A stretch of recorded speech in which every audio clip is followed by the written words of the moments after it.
Welcome to Channel Zero News. I'm Tyler DeForge. And I'm Jamilynn Pocket.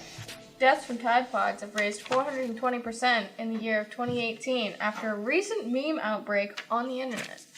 Yes, you heard us right.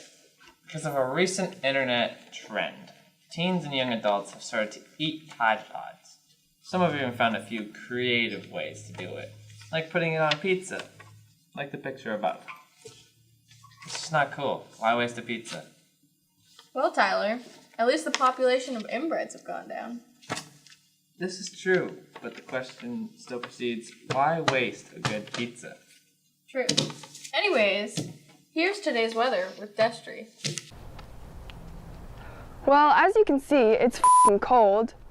I remember one time when I was a little kid. Pointless story. I'm Tyler DeForge. And I'm Jamilynn Pocket. Deuces, y'all. That was good. Let's just leave it at that.